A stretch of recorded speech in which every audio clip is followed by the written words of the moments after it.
할렐루야. 저는 오늘 박수 받아야 됩니다. 목사님, 저 오늘 박수 받아야 됩니다.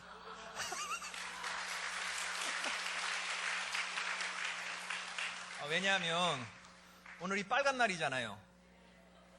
나 교회 출근해야 돼, 집에서 쉬어야 돼. 아무도 나한테 오늘 쉬으라고 얘기를 한 사람이 없었습니다. 그래서 오늘 새벽 예배 마치고 집에 가서 옷 갈아입고 다시 출근해서 9시 칼같이 출근해서 딱 말씀, 오늘 복음 받기 시작되는 부담감에 말씀을 딱 준비하고 심기도 목사님한테 부탁할 게 있어서 오늘 PPT 띄울 걸 딱 했는데 아무도 전화를 안 받는 거예요. 인터폰에 아무도, 사무실도 부목사님실도 다 안 받는. 이상하다. 그래서 점심때쯤 되면 올까 하고 이제 기다리고 있는데 목사님이 전화를 하신 겁니다. 안성욱 따님께서. 이 목사님 어디에요? 교회 아무도 없죠? 저 오늘 박수 받아야 됩니다. 매주 수요일마다 12번에 걸쳐서 복음학교가 시작이 되는데, 복음학교를 하라고 하신 것은 담임 목사님이 제가 이 교회 전에 부임돼 처음 만날 때부터 말씀하신 겁니다. 저의 목회 철학이 어떤 건지, 복음에 대한 이해가 어떤 건지 장로님들하고 그 공부를 하라는 거예요. 근데 제가 성도님들하고 같이 하는 것이 더 좋지 않겠나, 그런 말씀을 했습니다. 원래 12주에 걸쳐서 우리 기획위원들하고 제가 주일에 공부를 하려고 했던 내용이었습니다. 오늘 여러분들에게 수요일 예배 시간 이용해서 하게 된다는 것을 말씀드리고 싶습니다. 이번 복음학교를 통해서 변화된 사람이 나타나기를 바라고, 내가 변화되어야 되겠다, 이렇게 결심하는 사람이 나타나기를 주님의 이름으로 축원을 드립니다. 교육의 3대 요소 뭡니까? 우리 대표기도 하신 우리 권사님, 교육의 3대 요소: 학생, 교사, 커리큘럼. 그렇죠? 교육의 3대 요소 뭐라고요? 학생, 교사, 학생, 커리큘럼입니다. 복음학교에 3대 요소가 있습니다. 마찬가지죠. 교사, 학생, 커리큘럼입니다. 교사는 오셨다는 그분이고 학생은 여러분들이시겠죠. 그죠? 커리큘럼 어떠냐? 12주에 걸쳐서 제가 전할 말씀인데, 오늘은 로마서에 관한 전반적인 말씀을 여러분들하고 나눌 거고요. 다음 주에는 죄에 대해서, 3주차는 십자가에 대해서, 부활에 대해서, 5주차인 영생에 대해서, 6주차에서는 예배에 대해서, 7주차는 하나님의 공동체, 교회에 대해서, 8주차는 사명에 대해서, 9주차에는 세계 선교에 대한 비전에 대해서, 10주차는 성도의 사회생활에 대해서, 11주차는 복음으로 거듭난 성도의 숙달된 조교의 간증이나 이런 시범이 곁들여졌으면 좋겠다, 그런 생각이 되고요. 12주차는 총정리편으로 온전한 성도의 기도생활, 이런 주제들 가지고 진행할까 생각합니다. 학교하면 떠오르는 게 뭐가 있습니까? 복음 학교, 방학. 그렇죠? 솔직한 얘기입니다. 그렇죠? 교사 선생님들의. 저희 집안에는 교사가 많습니다. 남자는 전부 다 목사고요, 여자들은 전부 다 선생이라고 보면 맞습니다. 저희 집안엔 그래요. 여동생들 전부 다 선생이고요, 남자들은 전부 다 목사입니다. 근데 선생님이 방학을 학생들보다 더 좋아한다는 사실을 제가 알게 됐어요. 네, 학교 하면 제가 떠오르는 건 숙제입니다. 숙제. 예, 여러분, 이건 복음 학교입니다. 20분, 30분 설교하는 게 아니에요. 1시간 정도 강의를 할 예정인데, 이 로마서를 한번 찬찬히 읽어보시면서 따라오시기를 바랍니다. 복음을 들으면 사람이 변합니다. 그리고 변해야 합니다. 복음 학교가 끝나면 변화된 사람이 나타나야 된다. 복음을 들었는데 사람이 안 변한다면 두 가지 중에 하나입니다. 복음을 제대로 안 들었거나 사람이 아닌 겁니다. 할렐루야. 뭐라고요? 복음을 들었는데 변하지 않으면 둘 중에 하나예요. 뭐라고요? 사람이 아니거나 복음을 제대로 듣지 못했거나, 둘 중에 하나입니다. 둘 중에 하나. 여러분, 선생이셨잖아.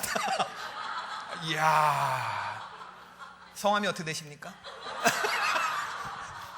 예, 변화되셨습니까?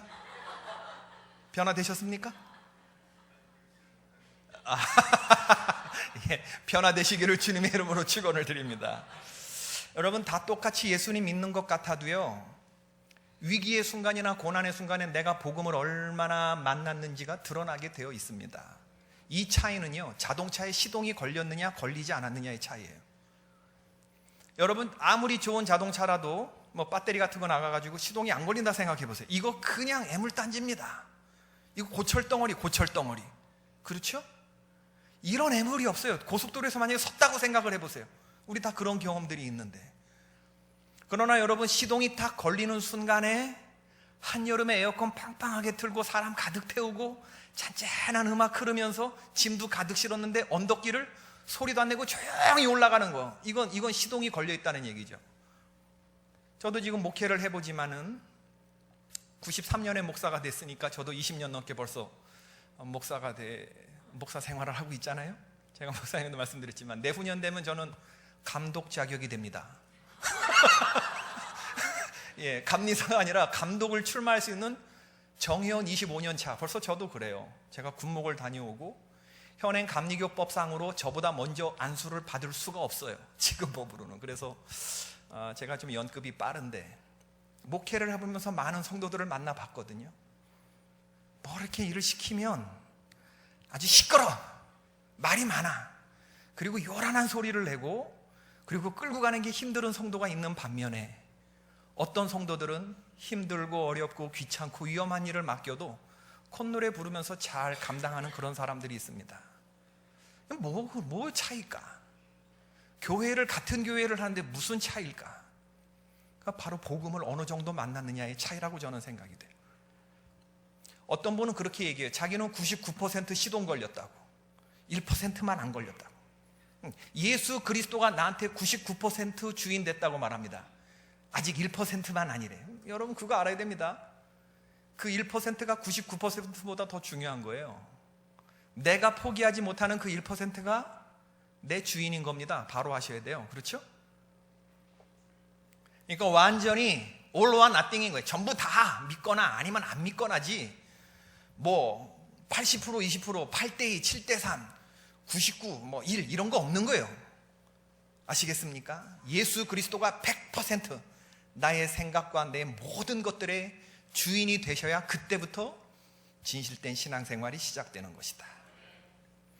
여러분, 내가 포기하지 못하는 그 1%가 무엇인지 바로 잡아내셔야 돼요. 이걸 복음학교에 가면 김용희 선교사님은 뭐라고 말씀하냐면, 주님은 닭발을 내미면 오리발을 잡아내시는 분이라고 그렇게 표현을 합니다. 그렇죠? 예수님이 주인된 사람은 사탄의 입장에서 보면 굉장히 위험한 존재입니다. 그래서 사탄은 별별 방법을 다 쓰죠. 교회 다녀, 봉사해, 헌금 드려, 대신 단 예수가 주인된 생활만 하지 않으면 되는 거예요. 이런 모든 것들이 예수님 주시는 힘으로 감당되는 게 아니라 내 힘으로 하게끔 만드는 게 사탄입니다. 이건요, 가다가 멈추게 되어 있어요. 내 힘으로 하는 건 분명히 그렇습니다. 7번 용서할 수 있어요. 그러나 70번씩 7번까지는 못 가죠.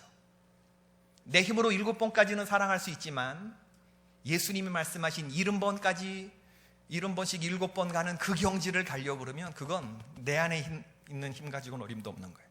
내 안에 주인 되신 분이 그걸 끌고 가는 것입니다.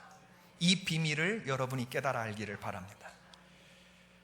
제가 아는 권사님, 제가 미국에서 목회할 때 만났던 그런 권사님인데, 이거는 영상이 홈페이지에 안 올라갔으면 좋겠습니다. 제가 엄청난 폭풍에 시달릴 수가 있으니까. 이제 제가 예화로 드는 분들이 자기가 예수님 만나지 못했을 때에는 예수님의 십자가 날 위해 지셨다 이런 얘기를 들으면 자기가 뭐라고 반응했냐면, 그 양반 왜 그랬대? 제가 그렇게 생각을 했대요. 왜 나랑 상의도 없이 십자가에 달리셨대? 그 양반 괜히 쓸데없는 짓 했네. 자기가 그런 얘기를 했다는 거예요. 그런데 복음을 만나고 예수님을 인격적으로 만나는 경험을 하고 나니까 자기가 너무나 하나님 앞에 불경한 죄를 지었다, 그런 게 깨달아지더라는 거예요. 이분 지금 완전 뒤집어지시고 교회 얼마나 충성봉사하는지 모릅니다. 제가 떠나기 직전까지 재무부장 하시면서 열심히 교회를 섬기셨죠. 제 여동생, 그 아칼라지아 식도 무이한증 걸렸다는 애, 제가 왜 옛날에 한 몇 주 전에 그 부임 설교할 때 얘기했던 그 여동생, 3대째 목사 집안에서 그래도 나름 잘한 여동생 아닙니까? 얘가 요즘에 뜨는 강사가 됐는데 CBS 어메이징 그레이스 채널뿐만 아니라 C채널 오직 주만이 프로그램 여기 이제 간증자로 나와서 이게 유튜브에 몇만 명이 그냥 보는 그런 강의가 됐어요. 지금 한국에서 가장 핫한 교회가, 가장 핫하게 떠오르는 교회가 어디냐? 춘천 한마음교회라고 있습니다. 춘천 한마음교회, 부활로 유명한 교회인데 제 매형이 목회합니다. 김성로 목사 제 매형이에요. 거기 이상희 자매 제 여동생입니다, 여러분. 할렐루야. 놀라셨어요? 네. 춘천 한마음교회 김성로 목사, 이양자 제 누나입니다. 사모님. 얘가 여러 교회에 불려다니면서 간증 집회하는데 무슨 간증 집회 하나 보니까 나는 안티크리스찬이었다, 이런 간증하고 다니는 거야. 나는 안티크리스찬이었다. 제가 굉장히 당황했어요. 유튜브에서 제 여동생 간증을 보고. 아, 얘가 진짜 오빠의 목회길을 막는구나.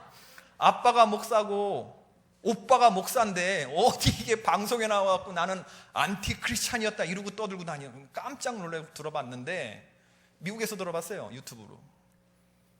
여러분, 들판에서 먹을 게 없어서 들쥐가 굶어 죽었다는 건 이해가 되지만 곡식 창고에서 쥐가 굶어 죽었다면 여러분 믿으시겠습니까? 내가 그런 사람이었습니다. 여동생이 그렇게 고백을 하면서 눈물을 흘리더라고요. 아, 그럴 수도 있겠구나. 같은 아버지의 설교를 들었는데 어떻게 저하고 여동생이 저렇게 다른 청소년기를 지났을 수가 있을까? 그런 생각이 들게 되는 거예요. 다시 말씀드리지만 복음을 들었다는 건 전혀 중요하지 않다. 예수가 나에게 그리스도가 되셨느냐 안 되셨느냐가 중요하다. 예수가 그리스도인 적이 없는 사람은 신앙생활 시작도 안 해본 사람입니다, 여러분. 예수님을 주인으로 섬겨보지 않은 그런 신앙생활은 잘못된 신앙생활이고, 참된 신앙생활의 시작은 교회에 등록된 순간이 아니라 예수를 주인으로 영접한 순간부터고, 우린 이걸 예수님을 인격적으로 만났다 이렇게 표현합니다. 제가 우리 장로님들에게도 묻고 싶었어요. 일일이 13분에게 묻고 싶었습니다. 장로님은 예수님을 인격적으로 언제 만나셨느냐고. 들어보면요, 금방 견적이 나옵니다. 이분이 진짜인지 아닌지 벌써 딱, 그건요 금방 아는 거예요, 여러분. 영분별이 여러분 뭐 기도해보고 나오는 게 아닙니다. 이게 딱 보면 아는 겁니다. 이게 참 영인지 거짓 영인지. 진짜에게는요 가짜가 금방 드러나게 되어 있는 거예요. 신천지? 그런 게 왜 두렵습니까, 여러분?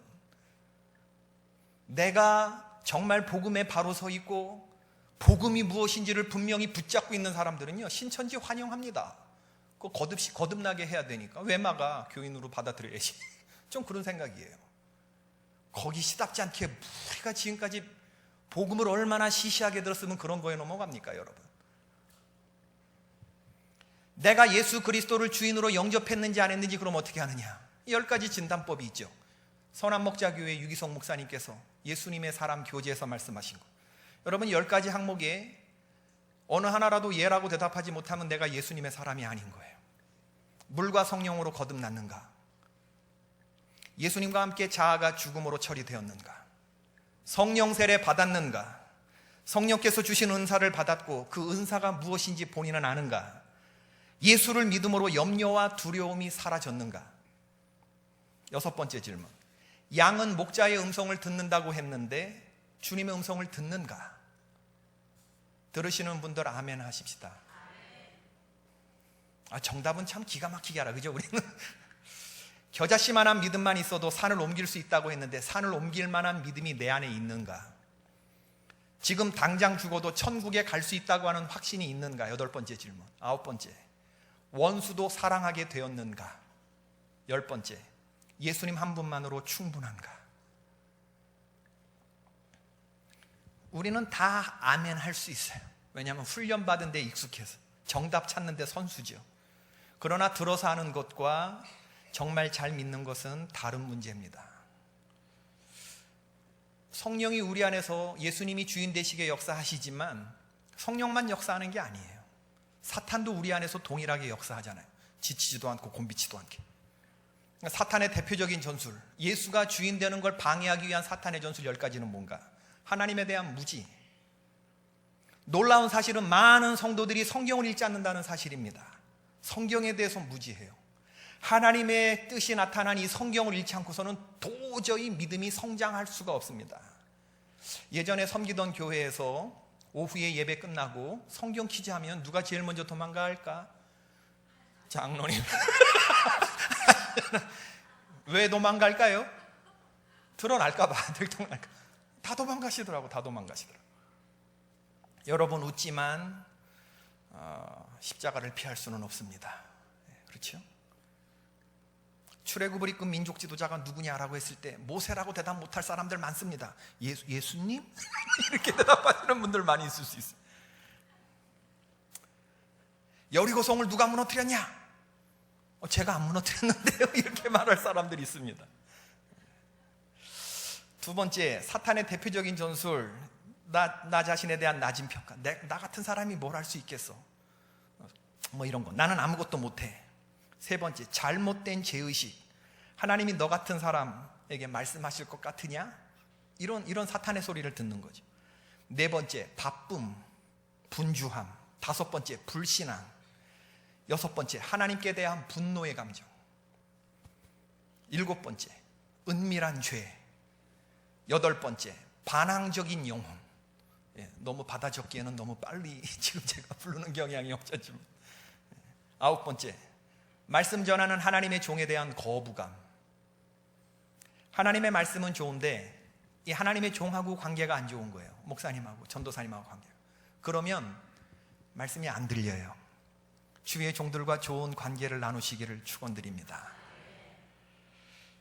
성도들은 좋든 싫든 주의 종, 이 제단에 세워진 당신의 사역자들을 통해서 말씀을 듣게 되어 있어요. 그들은 구별된 사람이기 때문에 그렇습니다.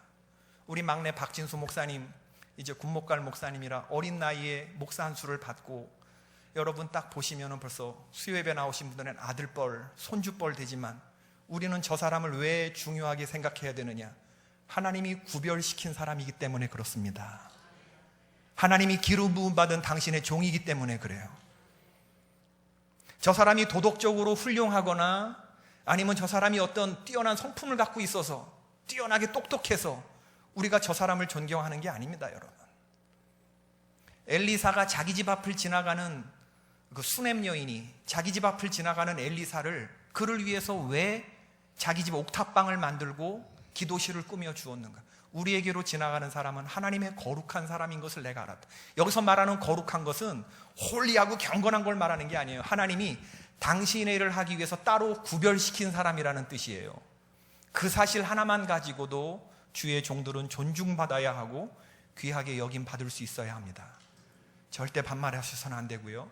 마음으로도 하대해서는 안 됩니다, 여러분. 왜 그러냐? 여러분들의 영혼을 위해서 그렇습니다. 영혼 건강을 위해서 그래요. 하나님의 거룩한 일을 하는 사람들, 거부감 없이 좋은 관계를 맺는 거, 그게 성숙한 성도의 보일 모습이죠. 열 번째, 듣는 훈련이 부족한 경우에도 예수 그리스도가 주인 되는 것 방해받을 수가 있습니다. 오늘날 왜 교회들이 초대교회 같은 역사가 일어나지 않는가? 하나님의 손이 짧아지셨는가? 그렇지 않습니다. 주를 사모하는 우리의 열심이 식어졌기 때문에 저는 그렇다고 봐요. 그리고 예수 그리스도를 주인으로 고백하는 성도가 예전에 있던 성도와 지금의 그 퀄리티를 비교해 보면 현저히 떨어지기 때문이라고 저는 믿습니다.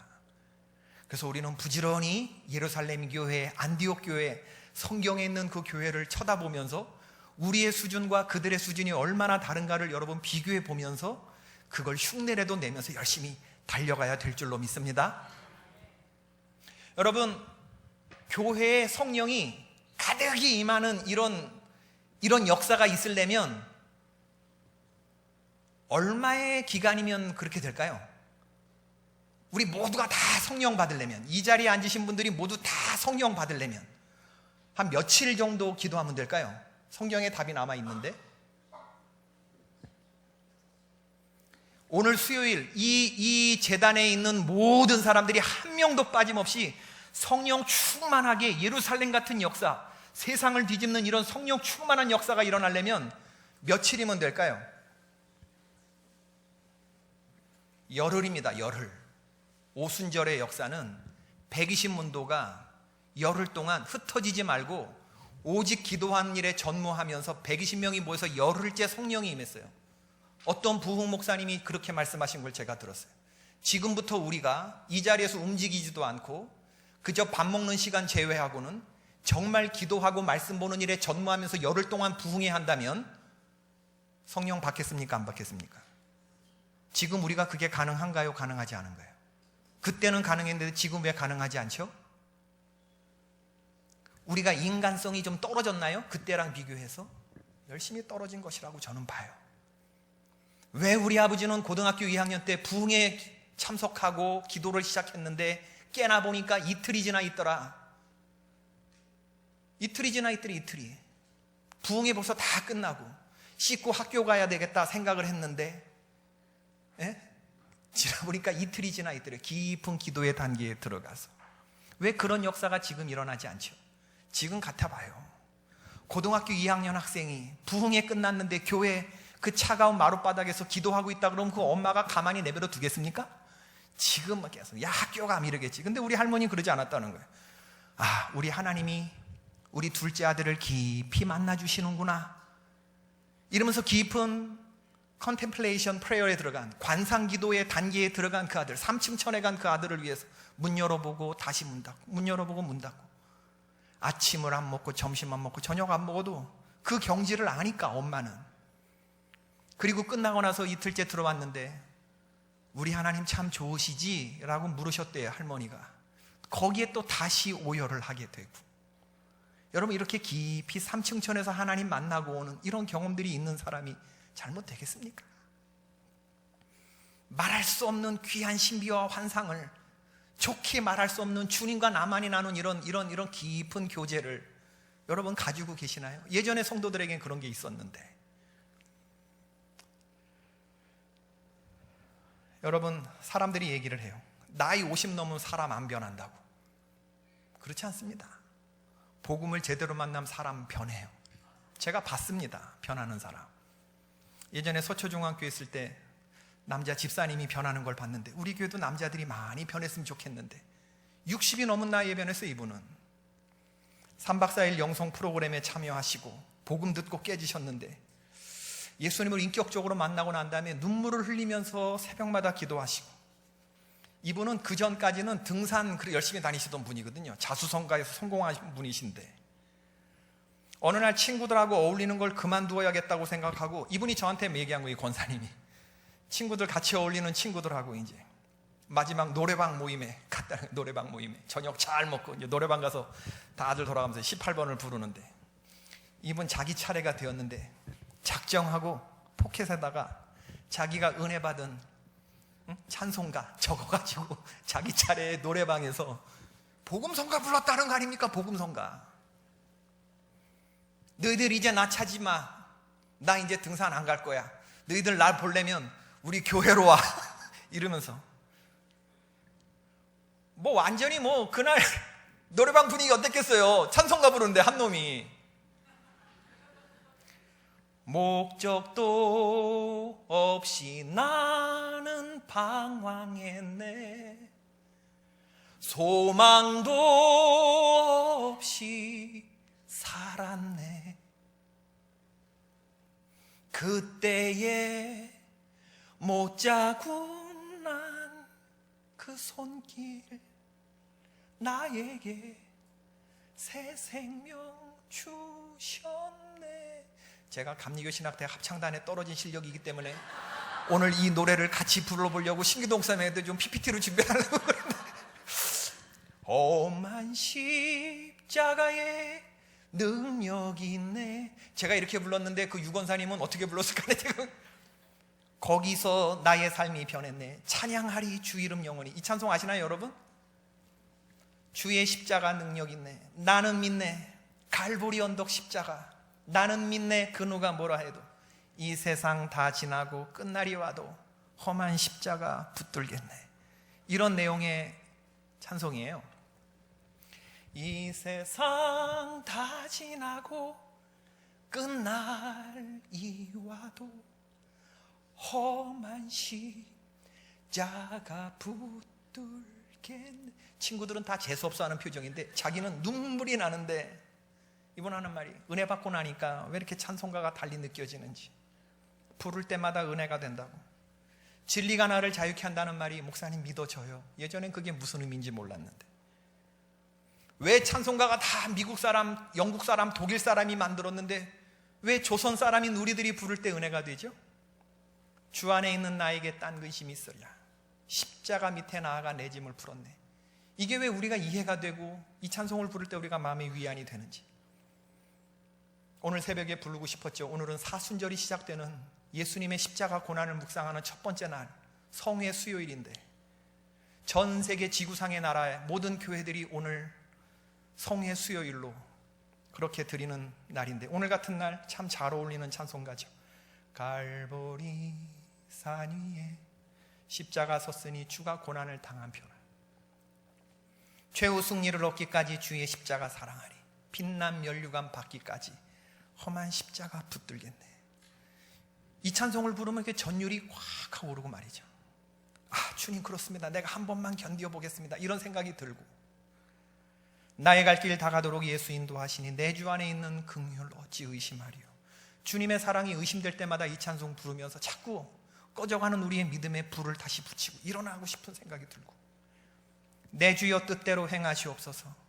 감당하기 힘든 시험을 만났을 때 벤자민 슈몰크 목사님 자기 집에 불났는데 거기서 자녀가 타 죽는 걸 보고 그 기가 막힌 환경 속에서 불렀던 찬송, 온몸과 영혼을 내 주께 드리니 이 세상 사는 동안 나를 인도해 달라고 하는 그런 찬송. 자기 약혼녀가 익사하고 죽고 하는 상황 속에서 조셉 스크립은 죄짐 맡은 우리 구주 어찌 그리 좋은지, 걱정 근심 무거운 짐 우리 주께 맡기세. 여러분, 세상 즐거움은요 빨리 버릴수록 좋습니다. 이건 배설물 같은 거예요.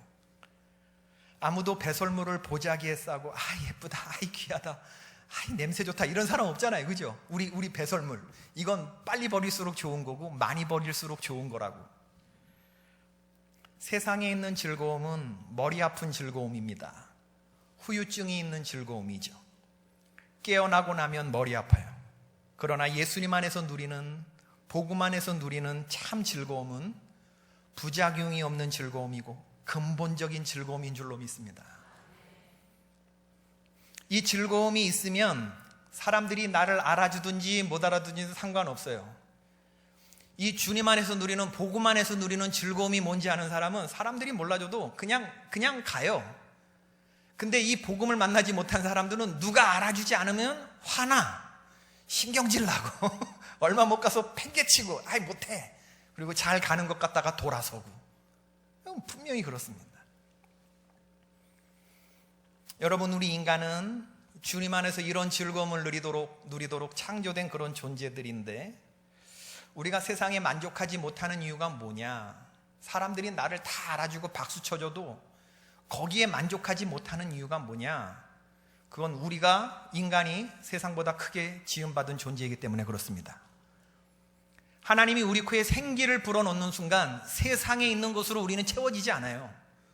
솔로몬이 그런 얘기했습니다. 이미 빌 게이츠나 워렌 버핏이나 돈 많다고 하는 사람들하고는 상대가 안 될 정도로 이미 인생을 살아본 사람, 똑똑하고 누릴 거, 인간이 이 세상에서 누릴 모든 부귀영화 다 누려본 사람의 결론이에요. 우리가 굳이 그런 삶을 살아보고 나서 결론 내릴 필요가 없습니다. 헛되고 헛되며 헛되고 헛되니 모든 것이 헛되도다고 말한 거. 여러분 기억하세요. 나는 하나님으로만 만족되는 존재입니다. 아직 세상 즐거움에 만족하고 있다 그러면 더 큰 즐거움이 뭔지 모르는 사람이에요. 그건 정말 어리석고 불쌍한 것이죠. 바울이 로마서를 기록했던 당시 로마 세계 최고의 나라였는데 로마는 이미 인간들이 도달할 수 있는 세계 최고의 문명 상태를 이룬 상황이었죠. 로마의 군사력, 센츄리온이라고 말하는 이 젊은 백부장 장교들이 이끄는 이 장교 중심의 이 안정된 군사력과 안정된 정치력에서 나온 경제 문화, 이런 건 전부 다 팍스 로마나 우리가 알잖아요. 로마의 평화. 로마는 굉장히 위생적인 도시였고 도시 전체에 완벽한 상하수도 시설이 있었고 완벽한 법률 제도와 문화를 구가한 그런 나라였다는 거. 이런 위대한 제국의 영광이 천년만년 계속될 줄 알았죠. 그런 어느 날 로마의 어느 한 구석에 한 신앙 공동체에 편지 한 통이 인편으로 배달됩니다. 이 편지를 쓴 사람은 사도 바울이고, 이 편지를 받아 쓴 사람은 더디오라는 사람이고, 구술을 했죠. 사도 바울이 불렀고 더디오라고 하는 사람이 받아 적었고, 이걸 더베라고 하는 여자 집사가 로마 교회에 전달했습니다. 근데 지금 2000년이 지난 지금 어떻게 됐느냐? 이 편지 한 통이 세상을 뒤집었어요. 이 16장에 불과한 로마서 이 편지 한 통이, 로마의 영광은 소멸되었지만 이 편지의 영광은 지금 한순간에도, 지금 이 순간에도 개인과 나라와 세상을 바꾸는 능력이 되고 있습니다. 이 로마서가 가지고 있는 복음의 힘입니다. 복음의 힘. 마틴 루터는 말하기를 로마서가 성경의 전체 반지라고 한다 그러면 로마서는 거기에 보석에 해당한다, 이렇게 말한 적이 있어요. 내가 복음을 부끄러워하지 아니하노니 이 복음은 모든 믿는 자에게 구원을 주시는 하나님의 능력이 됨이라. 로마서를 통해서 볼 수 있는 것 세 가지가 있는데, 하나는 죄, 우리가 죄라고 생각하지 않는 것이 어떻게 죄가 되는지, 하나님이 보실 때 가장 근본적인 죄는 어떤 죄인지, 이건 뭐 살인, 시기, 뭐 간음 이런 것이 아니라 하나님을 마음 가운데 두기 싫어하는 죄, 내가 왕노릇하고 살아가는 죄, 이게 가장 근본적인 죄. 그런 것을 로마서가 보여주고, 또 하나 보여주는 것은 그 죄가 어떻게 사해지는가를 보여주죠. 예수님의 보혈에 그 죄가 어떻게 사해지는지, 하나님께서 인류의 죄를 대속하고 구원을 이루기 위해서 얼마나 값진 독생자 예수의 피를 내어주셨는지, 하나님이 실로 인간의 죄를 속하기 위해서 어마어마한 몸값을 지불해 주셨다는 얘기가 이 복음의 이야기에 담겨 있습니다. 세상에는 없는 사랑의 이야기, 하나님의 은혜에 대한 말씀, 구원은 전적으로 하나님의 선물입니다. 우리가 아직 죄인 되었을 때에 그리스도께서 우리를 위하여 죽으심으로 우리를 향한 하나님이 당신의 사랑을 확증해 보이셨어요. 세상에 누가 죄인들을 위해서 자기의 아들을 내어주겠습니까? 이런 세상에 없는 이야기가 어디에 있어요? 이런 얘기를 듣고도 우리가 마음이 냉랭하다면, 아까 얘기했죠, 우리가 뭐가 아닌 거라고요? 사람이 아닌 거라고, 사람이 아닌 거라 그랬어요. 십자가 밑에서 짐승처럼 울부짖어 보지 않은 그런 사람은 저는 결단코 사람이 아니라고 봐요. 그럴 수가 없어요. 그럴 수가 없어요. 여러분, 아들 이삭 바치는 그런 얘기할 때 제가 우리 아들을 6년 만에 낳았는데, 아브라함이 이삭 바치라고 하는 하나님의 음성을 듣고 그거 앞세우고 가잖아요. 저는요, 애 2살 땐가 이거 목욕시킬 때, 얘 생일 때 갑자기 너 이 아들을 바칠 수 있느냐, 이 질문 앞에서 엄청 두려워하면서 애를 끌어안고 목욕탕에서 펑펑 울었던 적이 있어요. 난 못하겠더라고. 난 못하겠다. 로마서를 통해서 우리가 볼 수 있는 건 뭐냐면, 회복된 성도 한 사람이 얼마나 강력한 존재가 될 수 있는가를 또 보여줍니다. 우리 인간은 돌 감람나무, 그런데 우리가 참 감람나무이신 예수님의 접붙인 존재가 되었을 때, 우리의 고장난 육체 가운데 하나님이 심으신 가장 강한 것, 예수 그리스도와 연합된 존재가 되었을 때 우리가 얼마나 강한 사람이 될 수 있는지를 보여줘요.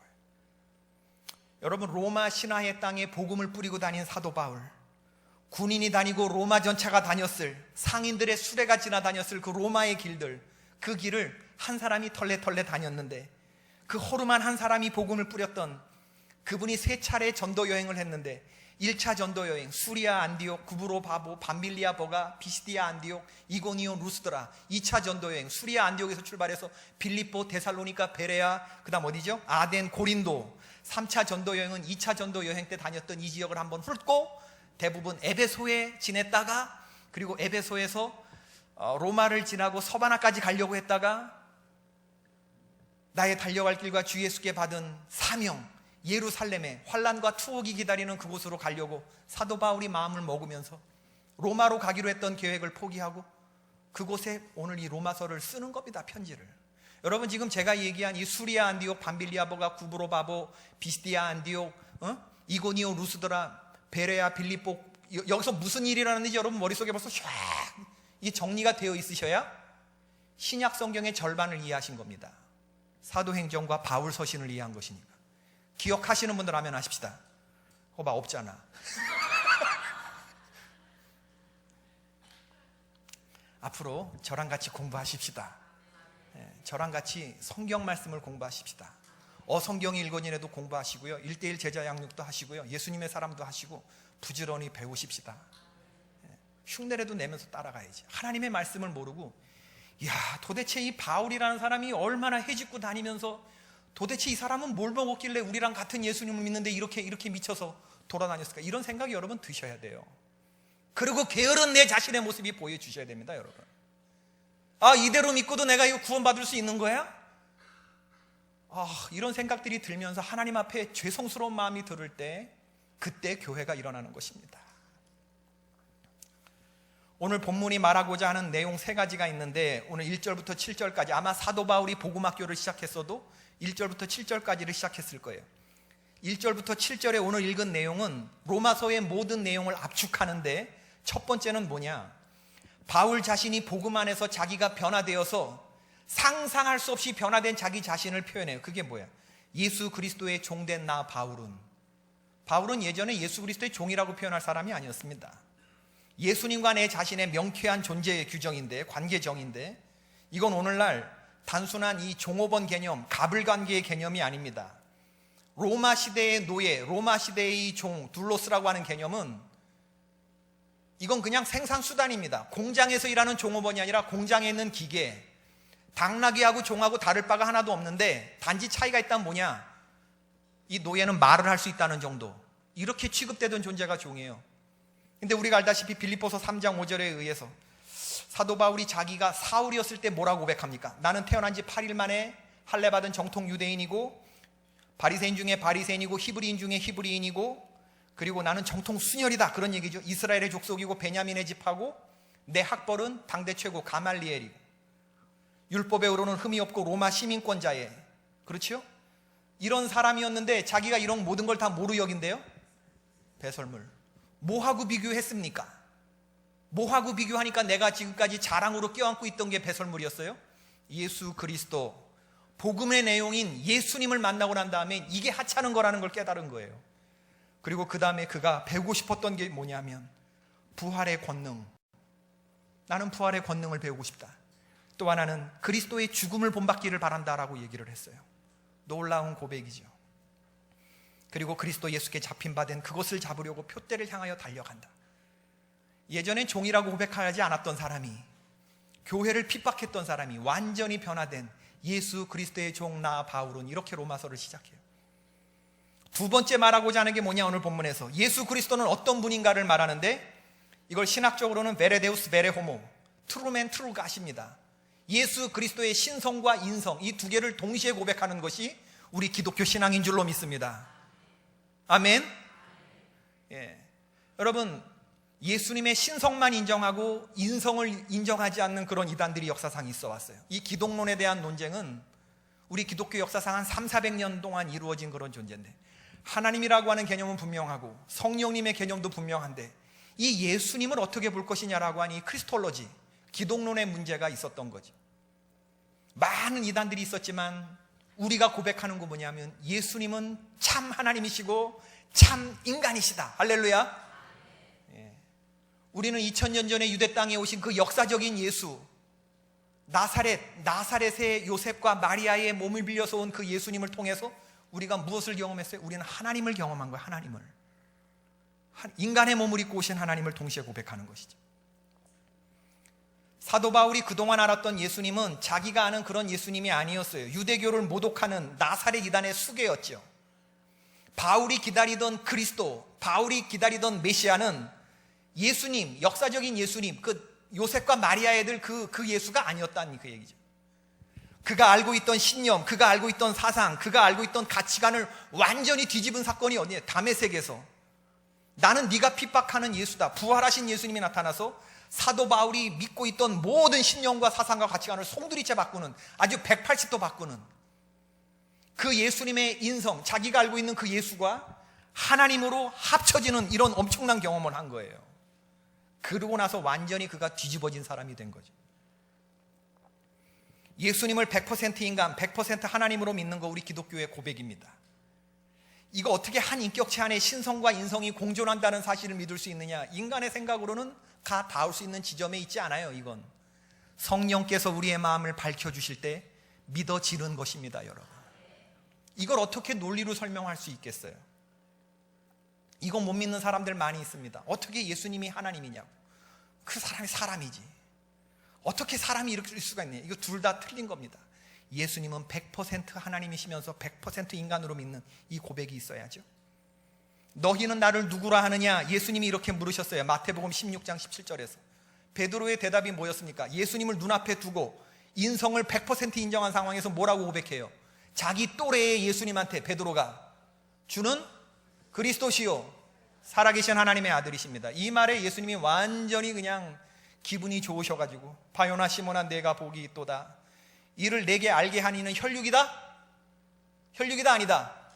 아니다. 그럼 뭐다? 하늘에 계신 이거 봐, 대답 못하잖아요. 이런 중요한 것들도 대답 못하면 안 돼요. 바요나 시몬아 내가 복이 있도다. 이를 내게 알리는 혈육이 아니고 하늘에 계신 누구다? 내 아버지시다. 내가 너에게 이르노니 너는 베드로라. 내가 이 반석 위에 내 교회를 세우리니 음부의 권세가 흔들지 못할 것이다. 오늘날 전 세계에 있는 모든 참된 성도들의 고백엔 이 고백이 있어요. 예수님의 신성과 인성을 고백합니다. 100% 하나님이시면서 100% 인간이셨던 그 예수님. 그리고 그 예수님은 어떤 분이시냐? 다윗의 혈통으로는 요셉과 마리아에게서 나신 분이지만 영적으로는, 성결의 영으로는 죽은 자 가운데서 부활하사 하나님의 아들로 선포되신 그분. 이게 바로 신성과 인성에 대한 고백이거든요. 1장 1절부터 7절에 나오는 아주 중요한 개념입니다. 세 번째로 그러면 오늘 본문에서 얘기하는 건 뭐냐? 예수 그리스도의 종, 예수 그리스도의 것이 된 사람들이 누구냐? 나뿐만이 아니라 로마에 있는 성도들, 너희들도 예수 그리스도의 종이며 예수 그리스도의 것이다. 저는 오늘 이 표현에 참 마음이 너무 좋았는데, 예수 그리스도의 것, 오늘 본문에 나와 있어요. 로마에 있는 성도들에게 너희도 예수 그리스도의 것, 아직도 내가 예수 그리스도의 것이라고 깨닫지 못하는 이 복음 안에 감추인 엄청나게 큰 넓이와 깊이와 높이, 이걸 사도 바울은 아는데, 이 안에 머물렀을 때 약속된 엄청난 복이 있다는 걸 아는데, 이걸 모르는 사람을 향해서 너희는 예수 그리스도의 것이라는 걸 알아야 된다. 옛날에 힐링 캠프라는 TV에서 차인표가 나왔었어요. 제가 그걸 미국에 있을 때 봤는데, 옛날에 예수님 만나기 전에는 김 사장, 박 사장이랑 어울려서 술집 다니고 막 그랬대요. 그런데 예수님 만나고 나서 자기가 거듭난 존재가 되고 이젠 그렇게 안 한대. 신을 만난 이후로 이렇게 표현을 했어요. 그랬더니 이경규가 물었어요. 정말 안 만나냐고. 김 사장, 박 사장하고 안 어울리냐고. 그럼 세상 재미가 없지 않냐고. 그때 차인표가 뭐라 그랬냐면, 예, 김 사장, 박 사장님 안 만납니다. 세상에서 그 이전에 누리던 즐거움은 없어졌습니다. 그러나 그 기쁨과 즐거움과 비교될 수 없는 수천 배 해당하는 기쁨이 내게로 들어왔습니다. 이걸 맛본 사람들은 알죠. 그게 무슨 말을 하는 건지. 제가 예전에 제 고백을 하자 그러면, 이게 초등학교, 중학교, 고등학교 시절에 태어나 보니까 할아버지가 목사고 아버지가 목사고, 그러니 제가 초등학교 1학년 딱 들어갔는데 아버지가 저 귀에다 대고 뭐라냐면, 너는 냉천동 31번지를 가야 된다 그랬어요. 냉천동 31번지에 감리교 신학대학이 있습니다. 당신이 나온 학교를 초등학교 1학년 입학시키는데 아버지가 저한테 그랬어요. 그래서 나는 냉천동 31번지가 내가 갈 신학교라는 걸 알았어요. 그러니 제가 얼마나 경건하고 거룩하게 살았겠습니까? 초등고등. 예수님이 날 위해서 굳이 돌아가실 필요가 없었습니다, 여러분. 그냥 몇 대 맞으면 됐어. 몇 대 맞으면. 진짜 욕 한 번 한 적 없고요. 정말 그렇게 경건하고 거룩하게 살았는데, 수련회 가갖고 친구들 막 이렇게 막 마지막 날 캠프파이어 하면 자기 죄 지은 거 이렇게 해서 막 태우는 거 있잖아요.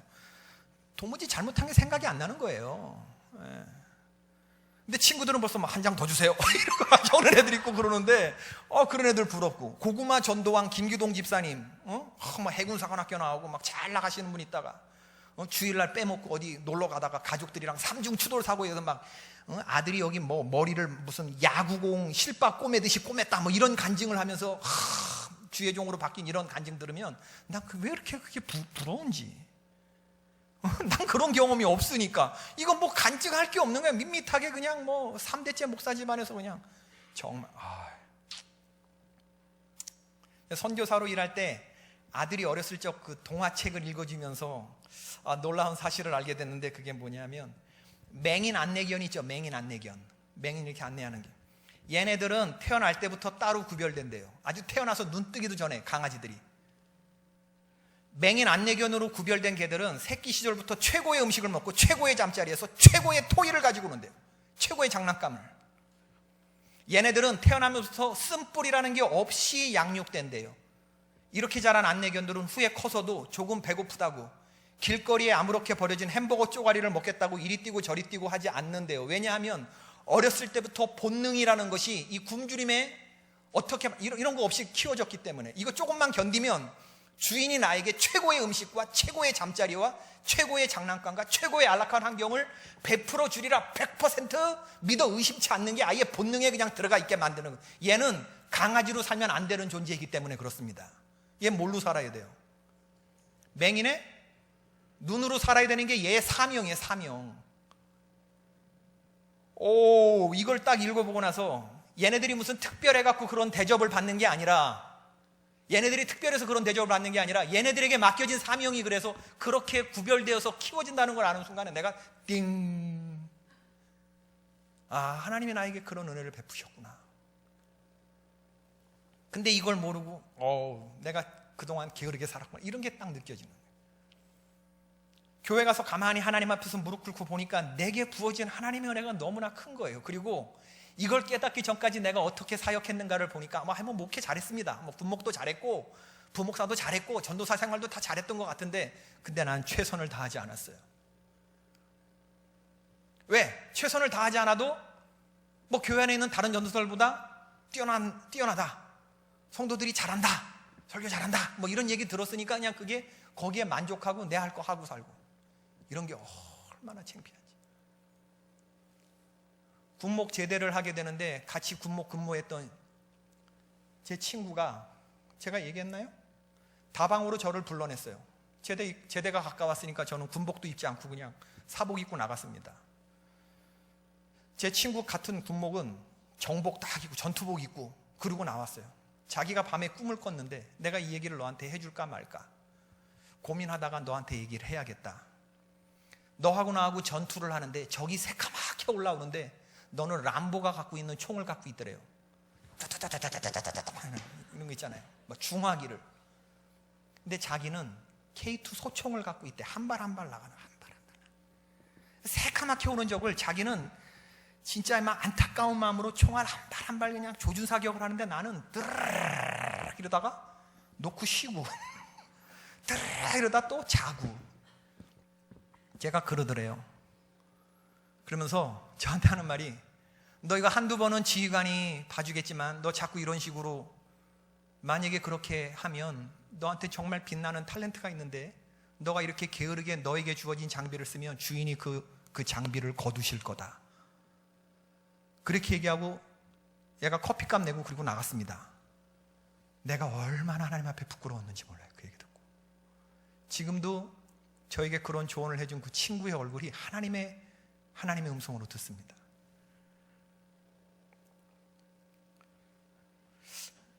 우리 할아버지 1908년생, 우리 아버지 1938년생, 38년생, 저 1968년, 제 아들 1998년, 그렇습니다.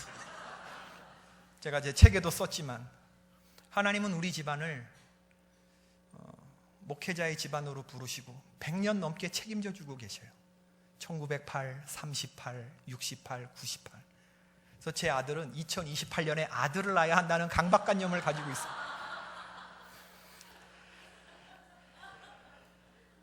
하나님이 우리 집안을 어떻게 책임져 주고 계시는가. 지금 생각해보면 너무나 고마운 거예요. 여러분, 지금 제 아들이 대학교 다니는데 1년 학비가 8만 불입니다. 8만 불. 사립대학을 다니고 있는데 미국에서 8만 불이면 얼마예요? 깔끔하게 1억. 1년에 1억 듭니다. 학비. 지금 1학년인데 앞으로 얼마 더 들어가야 돼? 그 생각하면은, 근데 하나님께서 은혜 주셔서 한 푼도 안 내고 다닙니다. 할렐루야. 난 얘가 예일대학 갈 줄 알았어요. 예일대학에 원서 넣고 내가 얼마나 하나님 앞에 기도했는지 몰라요. 근데 떨어졌어요. 근데 예일대학은 아니고 브라운 대학, 다트머스 대학의 웨이팅 리스트에 올라갔어요. 그래서 제가 또 얼마나 기도했는지 몰라요. 결국엔 구원받지 못했어요. 그리고 그 다음 랭킹에 대학을 갔는데 사립대학 8만 불, 워싱턴 유니버시티 들어보셨어요? 워시유. 하나님이 너에게 어떤 분이냐고 저에게 묻거든 저는 하나님은 진실로 우리 집안의 가신이시자 밥줄이시라고 대답을 하겠습니다. 제가 이 하나님을 생각하면 하나님은 나를 이렇게 책임져주고 계시는데 주님을 섬기는 길에서 우리를 유혹하는 수많은 것들이 도처에 널려 있는데 보암직도 하고 모금직도 하죠. 능히 나를 지혜롭게 할 만한 것들이 널려 있죠, 세상에. 근데 그거를 딱 손대는 순간에 뻥! 하고 터지는 거예요. 난 그걸 알아요. 먹으면 정령 죽으리라. 하나님이 금을 거준 것들이 있어요. 하나님이 싫어하는 것들이 있다고요. 말씀을 읽어보면 이제 거기를 넘어설 수가 없어요. 하나님이 먹으면 정령 죽으리라. 우리의 자유를 제한시키기 위해서가 아니에요. 당신의 종들에게 정말 좋은 것만을 먹여주기 위한 하나님의 그 마음을 깨달아줘야 돼요. 잠깐의 것들에 한눈 팔아서 성령으로 시작했다가 육체로 마치는 일이 있어서는 안 되기 때문에 흠없는 모습으로 하나님 창조하시고 흠없는 것들을 들여 우리를 구속하신 하나님께서 흠없는 모습으로 받으시기를 원하는 걸 깨달아지면 우리가 어떻게 살아야 하는지가 보여지는 거예요. 그러면 하나님이 우리에게 원하시는 건 딱 4가지로 정리됩니다. 사탄에게 자랑했던 빛나는 성도에게 있어야 할 4가지. 앞으로 제가 줄기차게 여러분들에게 강조할 건데 그들은 순전해야 돼요. 그들은 정직해야 돼요. 그들은 여호와를 경외해야 합니다. 그리고 그들은 악에서 떠나야 돼요. 자기의 감정을 따라가는 결정을 내려서는 안 되고 주님의 말씀이 인도하는 대로 갈 수 있어야 합니다, 여러분. 비록 어느 순간 이렇게 가는 길에 끼니를 거르고 배가 고파 다리가 풀리고 한 걸음도 앞으로 내닫지 못할 상황이 오더라도 주인이 가라고 하는 방향대로 걷다 보면 그 끝에서, 그 길 끝에서 참된 안식을 누리게 하실 줄로 믿습니다. 이게 우리 믿음이에요. 왜? 주인은 내 문제보다 나를 더 심각하게 알고 계시기 때문에 그렇습니다. 이걸 믿으면서 주인의 눈과 발이 되는 삶을 끝까지 살아내는 것. 하나님이 부족한 나를 얼마나 함께 하시는가를 선교사로 일하면서 제가 체험했고요. 정말 하나님 말씀 성경책 하나 들고 교인 하나도 없는 곳에서 어떻게 교회가 200명까지 성장하는지 내가 체험해서 알아요. 어떻게 교회가 40만 불까지 갈 수 있는지 내가 체험하고 더 클 수 있는데 제가 초청받고 온 거예요. 우리 개포교회에서 이만한 인적 자원과 이만큼 훈련되고 이만큼 씨가 뿌려진 곳에서 앞으로 놀라운 일들을 이거 이루지 못한 바보입니다, 여러분. 할렐루야. 큰 은혜가 부어질 건 전 알아요. 그래서 제 몸이 떨리는 거고 깨끗하게 목회하신 목사님의 뒤를 이어서 어떻게 목회할까? 더 깨끗해야 되겠다. 그런 생각이 들면서 정말 놀라운 일들을 하나님이 펼치시겠구나 믿음으로 기대하면서 죽을 힘을 한번 다해봐야겠다 그런 생각이 드는 거예요. 감리교회에서 목회를 못해도 봐주는 사람 3부류가 있다는데 하나님이 목회를 잘 못해도 봐주는 사람 3부류가 있는데 교회를 건축해본 놈, 그리고 개척해본 놈, 그리고 3대째 목사 이러면 목회를 조금 못해도 하나님 봐준대요. 근데 이렇게 3부류에 다 해당하는 사람이 우리 현재 감리교회에 딱 1명 있습니다. 누구라고는 얘기 안 하겠어요. 여러분, 우리 시간이 많이 갔는데 기도하십시다. 아직 여러분들 가운데 예수님이 그리스도가 되지 못한 분들이 있다면 이 시간 좀 결단하시기를 바라고 이걸 물으셔야 돼요. 예수님, 당신은 지금 내게 누구십니까? 생명을 걸고 물어야 할 질문이라고 믿습니다. 나의 생명과 직결된 그러한 질문이고요. 진지하게 이 질문 앞에 서보세요. 나는 예수님을 어떻게 고백하는가? 그리고 예수님은 나에게 몇 %나 주인이 되셨는가? 100%가 아니면 회개하시기를 바랍니다.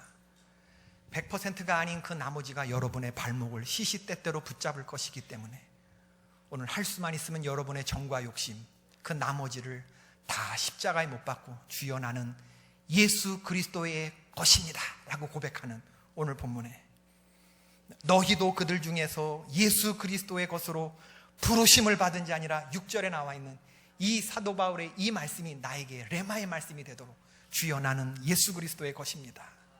지금 내 안에 예수 그리스도가 계신가? 우리 가정에 예수 그리스도가 계신가 질문하시고 우리를 향한 하나님의 부르심, 나는 네가 나의 것이 되기를 바란다, 이렇게 말씀하시는 우리 주님 만나는 역사가 있기를 축원합니다.